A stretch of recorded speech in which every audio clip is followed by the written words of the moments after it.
Breaking news చూస్తున్నాం. మరోసారి తన కుక్క బుద్ధిని చూపెట్టింది పాకిస్తాన్.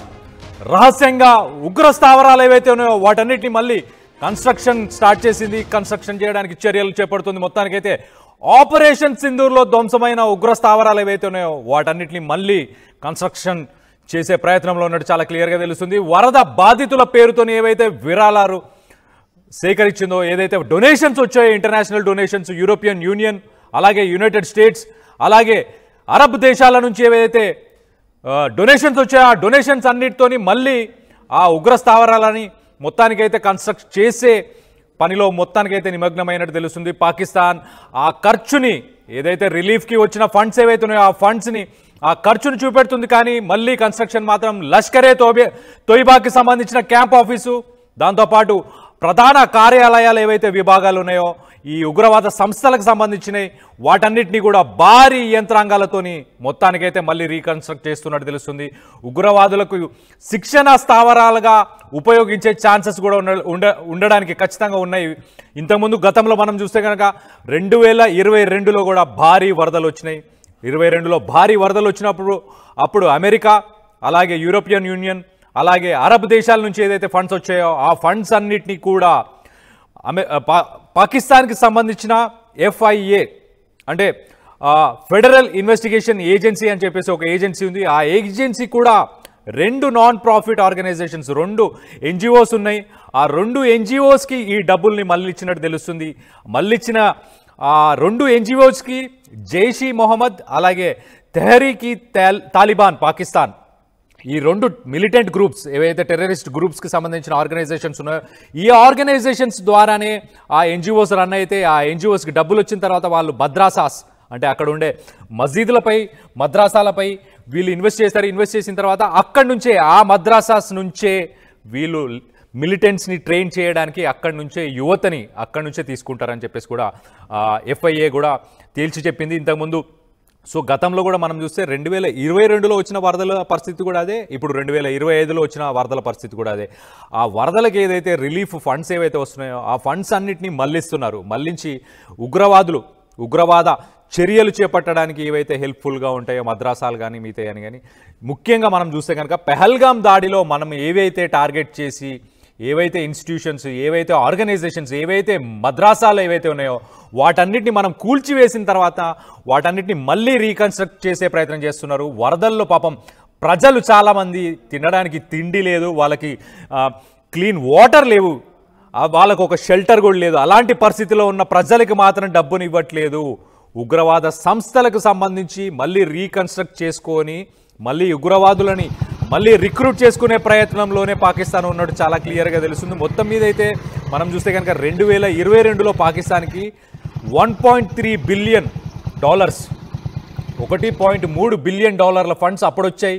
ఇప్పుడు కూడా దాదాపు $1.5 బిలియన్ ఇప్పటిదాకా వచ్చాయి. ఇవన్నీ అమెరికా, యూరోపియన్ యూనియన్, దాంతోపాటు అరబ్ దేశాల నుంచి వచ్చాయి. మొత్తానికైతే ఈ ఫండ్స్ అన్నిటినీ కూడా వీళ్ళు డైవర్ట్ చేస్తున్నారు. దాంట్లో లాస్ట్ 2022లో వచ్చిన ఫండ్స్ ఏదైతే 1.3 బిలియన్ ఫండ్స్ ఉన్నాయో దాంట్లో 30% ఫండ్స్ని ఈ NGOస్కే, ఈ 2 NGOస్కే మళ్లించారు. మొత్తానికైతే ఈసారి కూడా అలానే మళ్లింపు చేస్తున్నారు. అలాగే మళ్ళీ మనం కూల్చివేసిన ఉగ్రవాద సంస్థలకు సంబంధించిన ఆ ప్లేసెస్ అన్నిటినీ కూడా మళ్ళీ రీకన్స్ట్రక్ట్ చేసే పనిలోనే నిమగ్నమై ఉన్నారు. మొత్తానికైతే అక్కడ ఎవరైతే ప్రజలు ఎవరైతే ఉన్నారో వాళ్ళందరూ ఇబ్బంది పడుతున్నారు. వాళ్ళందరికీ తగిన వసతి గృహాలు లేవు, ఒక పక్కన త్రాగు నీరు లేదు, అలాగే వాళ్ళు బతకడానికి, వాళ్ళ జీవనోపాధికి కూడా ఎలాంటి అవకాశాలు కూడా లేని పరిస్థితి ప్రస్తుతానికి ఉన్నప్పుడు వీళ్ళు ఇలాంటి టెర్రరిస్ట్ గ్రూప్స్కి వీటన్నిటికీ కూడా వీళ్ళు ముందుకు తీసుకెళ్లే ప్రయత్నం చేస్తున్నట్టు చాలా క్లియర్గా తెలుస్తుంది. డ్యామేజ్ కంట్రోల్ చేయకుండా పోయి వీళ్ళు టెర్రరిస్టులని పెంచి పోషిస్తున్నారని చెప్పి తెలుస్తుంది. మొత్తం మీద అయితే గల్ఫ్ దేశాలు, అలాగే యునైటెడ్ స్టేట్స్, అలాగే యూరోపియన్ యూనియన్కి సంబంధించి మనం గతంలో కూడా చూస్తే పాకిస్తాన్ ఇలానే 2022లో చేసినప్పుడు ఫైనాన్షియల్ యాక్షన్ టాస్క్ ఫోర్స్ అని చెప్పేసి ఒక ఇంటర్నేషనల్ సంస్థ ఉంటుంది. ఆ సంస్థ వీళ్ళు ఫండ్స్ మళ్ళిస్తున్నారని చెప్పేసి వాళ్ళు చాలా క్లియర్గా ఎవిడెన్సెస్ అన్నీ పెట్టిన తర్వాత వీళ్ళని గ్రే లిస్ట్లో పెట్టారు. అంటే ఇంటర్నేషనల్ ఫండ్స్ ఏమి వీళ్ళకు దక్కకుండా వీళ్ళు ఆ ఫండ్స్ని మళ్ళిస్తున్నారని చెప్పేసి గ్రే లిస్ట్లో పెట్టారు ఇంతకుముందు. ఇప్పుడు కూడా గ్రే లిస్ట్లో పెట్టే పరిస్థితి వస్తుంది. మొత్తం మీదైతే పాకిస్తాన్ టెర్రరిస్ట్ గ్రూపులను ముందుకు తీసుకెళ్లే ప్రయత్నమే చేస్తుంది. ఒక పక్కన వరదలు వచ్చి ప్రజలు బాధపడుతున్నా, ప్రజలకి తిండి ఆహారం ఎలాంటివి లేకపోయినా, ఎలాంటి సపోర్ట్ లేకపోయినా వాటన్నిటిని వదిలేసి టెర్రరిస్ట్ యాక్టివిటీస్ని ముందుకు తీసుకెళ్లే ప్రయత్నం చేస్తుంది. దీనికి ఫండింగ్ ఖచ్చితంగా అమెరికా కూడా మనం చూసుకుంటే IMF నుంచి కూడా లోన్ ఇప్పించింది. సో అమెరికాకు తెలియకుండా ఏముండదు. ఖచ్చితంగా అమెరికన్ ఇంటెలిజెన్స్ FBI కానీ లేకపోతే CIA కానీ వీటన్నిటికీ కూడా ఇంటెలిజెన్స్ ఉంటుంది. ఈ NGOs ఆ ఫండ్స్ని ఎలా మళ్ళిస్తున్నాయి, ఎలా వెళ్తున్నాయి అనేది కూడా వాళ్ళు ఖచ్చితంగా చూసే ఉంటారు. మనం చూస్తే కనుక బ్లాక్ చైన్ ఈ మధ్యకాలంలో క్రిప్టో కరెన్సీని వాడుకొని వీళ్ళు ఫండ్స్ని మళ్ళించే ప్రయత్నం కూడా చేస్తున్నారు. ఇంటర్నేషనల్ NGOs ఏవైతే ఉన్నాయో అవన్నీ కొన్ని ప్రోటోకాల్స్ని పాటించాల్సి ఉంటుంది. ప్రోటోకాల్స్ అంటే ఎలా అంటే గడిచిన 5 సంవత్సరాలు వాళ్ళ ఆడిట్ చేసి ఉండాలి. వాళ్ళ అకౌంట్స్ అన్నీ ఆడిట్ చేయాలి. డబ్బులు ఎలా ఖర్చు పెట్టారు, దేనికి ఖర్చు పెట్టారు, ఎక్కడికి ఖర్చు పెట్టాల్సి వచ్చింది అనేది ఆడిట్ చేయాల్సింది ఉంటుంది. ఇలాంటి ఏవైతే ఎలిజిబిలిటీ స్టాండర్డ్స్ ఒక క్రైటీరియా ఏదైతే ఉంటుందో, అక్రెడిషన్ ఒకటి ఏదైతే ఉంటుందో ఆ అక్రెడిషన్ ఇవన్నీ కూడా తుంగలో తొక్కి వాటన్నిటిని కూడా పట్టించుకోకుండా వీళ్ళైతే ఈ ఫ్లడ్స్కి ఏదైతే ఫండ్స్ వస్తున్నాయో ఆ ఫండ్స్ అన్నిటిని కూడా దారి మళ్ళించినట్టు చాలా క్లియర్గా తెలుస్తుంది. వాళ్ళ రిపోర్ట్స్ అన్ని చూసినా అదే తెలుస్తుంది. ఫ్లడ్ ఎఫెక్ట్ అయిన ఏరియాస్లో యువత కానీ, అలాగే మహిళలు కానీ, అలాగే జర్నలిస్టులు కానీ వీళ్ళందరూ కూడా వాళ్ళకి రియల్ టైం ఫండ్స్కి సంబంధించి, రిలీఫ్ ఫండ్స్కి సంబంధించి డాష్ బోర్డ్స్ని మెయింటైన్ చేసి వీళ్ళందరికీ కూడా ఇన్ఫర్మేషన్ ట్రాన్స్పరెన్సీని కూడా మెయింటైన్ చేయాల్సిన పరిస్థితి ఉంటుంది. కానీ అలాంటి ఏమీ చేయకుండా ప్రస్తుతానికైతే పాకిస్తాన్ వచ్చిన డబ్బుల్లో 30% డబ్బుల్ని మళ్ళీ టెర్రరిస్ట్ గ్రూప్స్కి సంబంధించిన ఆ ఇన్స్టిట్యూషన్స్ని, ఆ బిల్డింగ్స్ని వాటన్నిటిని వాటన్నిటిని రీకన్స్ట్రక్ట్ చేసే పనిలోనే ఉన్నట్టు తెలుస్తుంది. మొత్తానికైతే పాకిస్తాన్ తన కుక్క బుద్ధిని మళ్ళీ చూపిస్తుంది.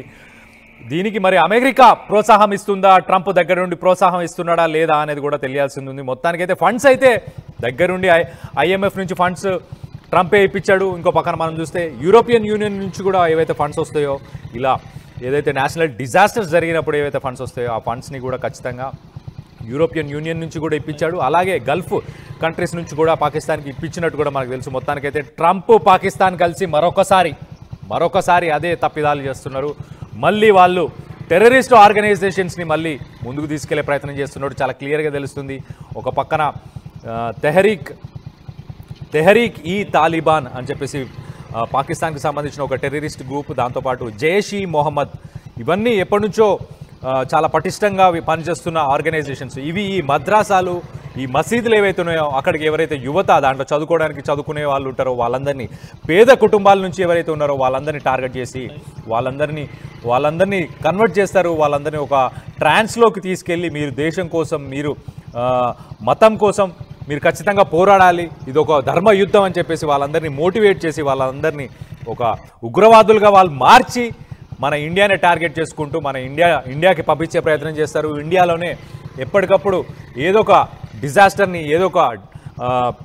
ఒక డిజాస్టర్ని తీసుకొచ్చి మన ఎకానమీని, అలాగే మన భద్రతని దెబ్బతీసే ప్రయత్నమే చేస్తారు. వీటన్నిటికీ పరోక్షంగా ప్రత్యక్షంగా మనం చెప్పుకోవచ్చు అమెరికా, ట్రంపే కారణమని చెప్పుకోవచ్చు. ఆల్రెడీ గ్రే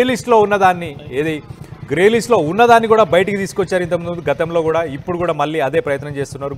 గ్రే లిస్ట్ నుంచి బయటికి తీసుకొచ్చి IMF నుంచి లోన్లు ఇప్పించారు. లోన్లు ఇప్పించిన తర్వాత ఇప్పుడు కూడా మళ్ళీ ఏదైతే డొనేషన్స్ వచ్చాయో వరదలకు సంబంధించి ఆ డొనేషన్స్ అన్నిటినీ కూడా మళ్ళీ వీళ్ళు మిస్యూజ్ చేసే పనిలోనే ఉన్నట్టు చాలా క్లియర్గా తెలుస్తుంది. మొత్తం మీద అమెరికా అలాగే పాకిస్తాన్ వీళ్ళిద్దరూ మళ్ళీ టెర్రరిస్ట్ యాక్టివిటీస్ని పెంచి పోషించే ప్రయత్నం చేస్తున్నారు.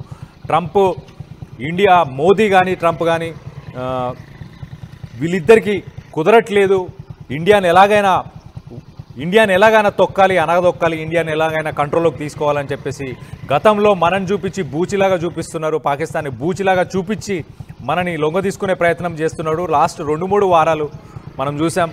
తన మాట, తన వైఖరి కూడా మార్చుకుంటూ వచ్చాడు ఎప్పటికప్పుడు. ఒకసారి డెడ్ ఎకానమీ అన్నాడు, ఒకసారి Modi is a terrific leader అన్నాడు, మరొకసారి ఇప్పుడు చూస్తే కనుక మనం బయలాటరల్ టాక్స్లో కానీ, టారిఫ్స్ కానీ, ట్యాక్సెస్ విషయంలో ఏ రకంగా కూడా లొంగట్లేదు. కాబట్టి ఇప్పుడు ఏం చేస్తున్నాడు, టెర్రరిస్ట్ యాక్టివిటీస్ని తీసుకెళ్లే ప్రయత్నం చేస్తున్నాడు.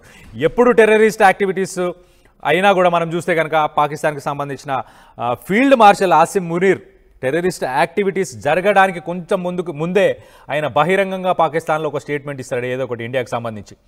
ఇండియాని మేము ఎదుర్కోగలుగుతాం, ఇండియాని మేము ఇబ్బంది పెట్టగలుగుతాం, ఇండియాని ఏదైనా చేయగలుగుతాం. గతంలో మనం చూస్తే ఒక గార్బేజ్ ట్రక్ అంటే ఒక చెత్త లారీ వచ్చి ఒక మర్సిడీస్ బెంచ్ని గుద్దుతే ఎలా ఉంటుందని చెప్పి పోల్చాడు. పాకిస్తాన్ ఒక చెత్త లారీ అని పోల్చాడు. అలాగే ఇండియా ఒక మర్సిడీస్ బెంచ్, ఒక బెంజ్ కార్ లాంటిది. సో అలా పోల్చాడు. అంటే దాని వెనకాల దాని మీనింగ్ని కూడా ఒకసారి అనలైజ్ చేసే ప్రయత్నం చేద్దాం. అంటే మీ బెంజ్ కార్కి మా చెత్త లారీ వచ్చి గుద్దుతే ఎలా ఉంటుంది మీ పరిస్థితి ఆలోచించుకోండి అని. మాది చెత్త లారీ అని ఒప్పుకుంటున్నాడు. సో ఆ చెత్త లారీ అంటే ఏంటి? ఆ చెత్త అంటే ఇదే ఉగ్రవాద సంస్థల్ని మేము పెంచి పోషిస్తున్నాం.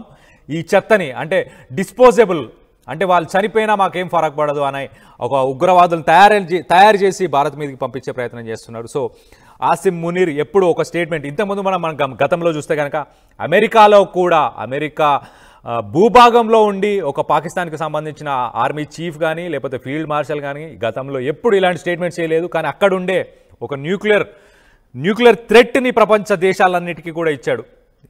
ఇండియన్ టార్గెట్ చేసుకుంటూనే ప్రపంచ దేశాలకు ఒక థ్రెట్ను కూడా ఇచ్చాడు. ఏమని చెప్పాడంటే చాలా క్లియర్గా, మా జోలికి వస్తే మా దగ్గర న్యూక్లియర్ బాంబ్స్ ఉన్నాయి, అణ్వాయుధాలు ఉన్నాయి, వాటిని ఖచ్చితంగా వాడతాం, మాతో పాటు సగం ప్రపంచాన్ని మాతో పాటు తీసుకెళ్లే ప్రయత్నం కూడా చేస్తామని చెప్పేసి చెప్పుకొచ్చాడు. మొత్తం మీద అయితే ఈ మధ్యకాలంలో మనం చూస్తే పాకిస్తాన్లో చాలా ఫ్లడ్స్ వచ్చాయి.